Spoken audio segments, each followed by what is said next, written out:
Hello guys, my name is Anthony Zapata from Zapata Autosports, and today we will be verifying the difference, or just better said, we're going to be testing the difference, at least in idle situations, for the Iridium spark plugs versus the Ruthenium spark plugs. As you may know, Rutheniums seem to be a very high quality spark plug that's, well, it's relatively new on the market. So and NGK also specifies that it actually provides a lot of benefits.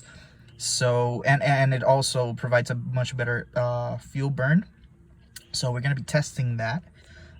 Right here I have a PLX wideband system that's attached to my main exhaust system. And here I have just a regular scanner that we're going to be looking at the fuel trims for the startup procedure. Today's temperature is currently 79 degrees.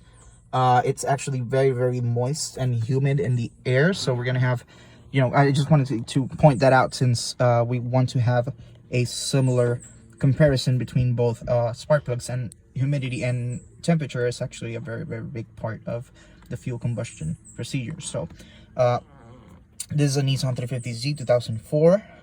It currently has a lot of modifications, and we currently have to retune it again since we changed the exhaust and everything, but we are waiting for these final changes that we are trying to complete on the car before we actually go ahead and tune it again.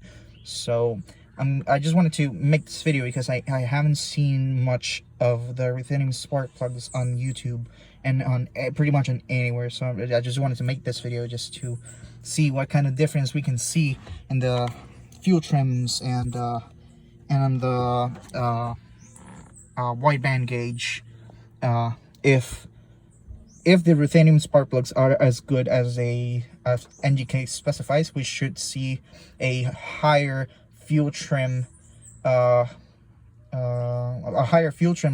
idle, and we should see a much leaner wideband reading. Obviously the computer is gonna compensate for that, but we want to see how much the computer will be compensating to see if it's actually a good upgrade, changing from Iridiums to Ruthenium spark plugs. So I'm gonna start the vehicle right now. Currently, let me set this here. As you can see, these are the current, obviously the short trim 1 and short trim 2 are actually the widebands for the the actual O2 sensors that are connected to the car. So we're gonna keep our eye out for those two percentages and see how much they change between the Iridium spark plugs and the Ruthenium spark plugs. And we are also going to be keeping our eye on the wideband gauge. So I'm going to start the car. I'm going to record all the process. I'm probably going to shorten it up, the video. I'm probably going to cut a little bit the video, obviously, because I don't want to wait for the car to heat up and all that. So I'm going to start it up, see how the short trim is changing the trims, and then I'm gonna record again when the car is actually on 650 RPM, which is the base RPM for idle for this car, and we're gonna look at the short trims in that situation. All right, so bear with me. I'm gonna start the car. As you can see, the car is actually very running very rich. You can see right there is 13.4, and you will see that the readings here should actually, there we go, start changing. As you can see, fuel trim 1 and fuel trim 2. Fuel trim 1 is actually compensating a little bit. Currently it's not doing much because it just already started, but once it's on idle, you're gonna see that the fuel trim 1 and short fuel trim 1 and short fuel trim 2 should be compensating a little bit. But the actual outside, the final wideband reading is actually relatively close to the actual reading of how it actually should be, the good reading, which is 14.7, but obviously we're running a little bit more richer since we changed the exhaust of this car. Okay, we're currently sitting at 650 RPM, revolutions per minute, and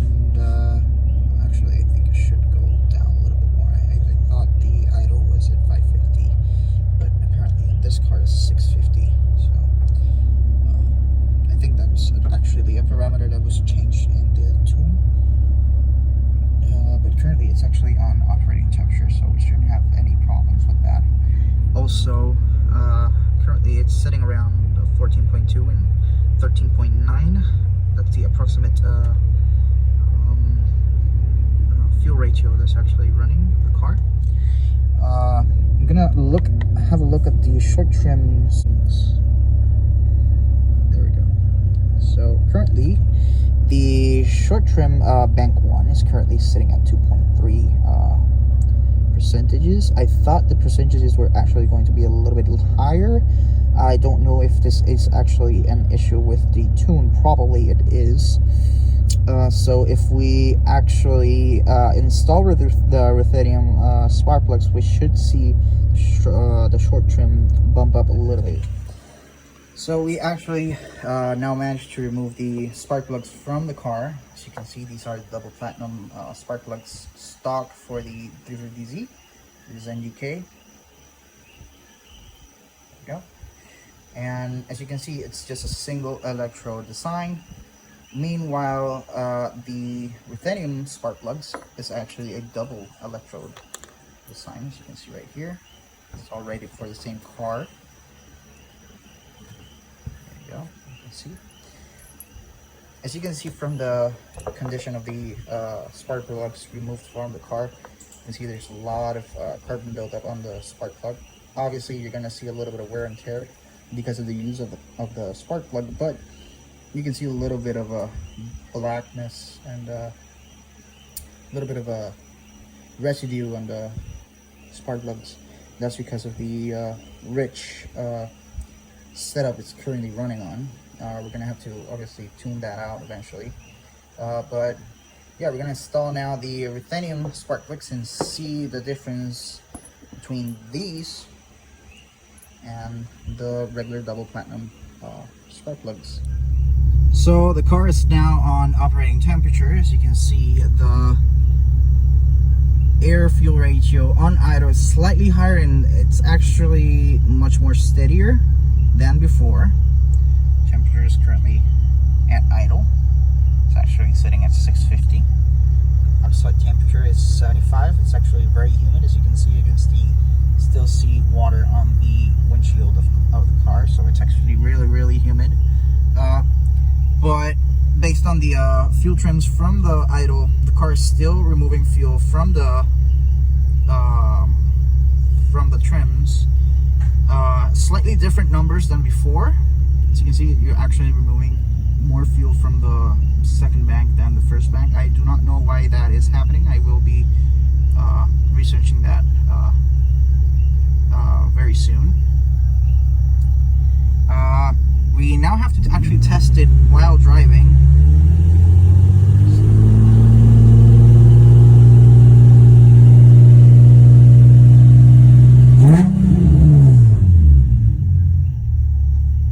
That lean is actually just when the throttle closes, so don't worry about that. It goes back to the regular air fuel ratio. The car is actually handling, well, it's not handling like this. I'm not actually driving it, but the car is actually idling really good.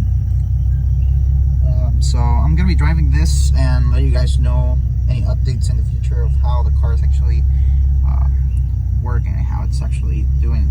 You know, what difference can you detect from changing the spark plugs from the OEM to the Ruthenium spark plugs? As previously mentioned, the car was actually tuned with a different setup than what it actually is doing, you know, with what parts it actually has right now. So the tune is all going to be messed up. Don't take this as completely the fault of the spark plugs, because the spark plugs are doing their job really good. So we need to take into consideration that the tune of this car is actually set up for a different build of parts. So we're gonna retune very soon. Once we do a retune, we're actually gonna show you guys how much power, if there is any power difference, it will be making. And we're gonna try to make a run with the OE spark plugs and the Ruthenium spark plugs. So stay tuned for that. Hello guys, this is Anthony Zapata from the next day. Today we are giving you guys an update. We actually reset the computer memory. You do that by disconnecting the battery and pressing the brake pedal, once the capacitors and everything is discharged, the ECU actually does a whole reset procedure, and once you start the vehicle again, it will do the idle relearn and will try to, you know, start up with new parameters and determine the new parameters of the car. So we did that, and the car is actually running slightly leaner now with the new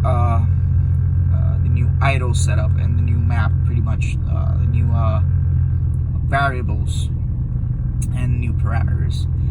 The car is actually running slightly leaner now, so that means that the spark plugs are doing a very good job on burning the fuel. Obviously, this is all superficial evidence.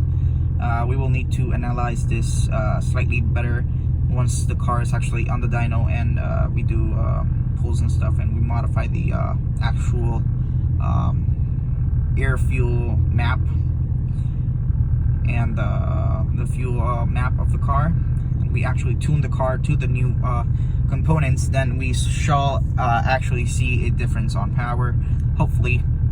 The good thing is that since the car is running slightly leaner, that means that we have a little bit more space for improvement. Alright, so I had to end the video quite abruptly. Sadly, a client of mine called and interrupted the recording process of the video. I will be testing the spark plugs during the week, and I will be providing a update and a further review after I actually use it. Until now, the car is handling spark plugs really well, and everything is working perfectly fine, so I'll keep you guys updated.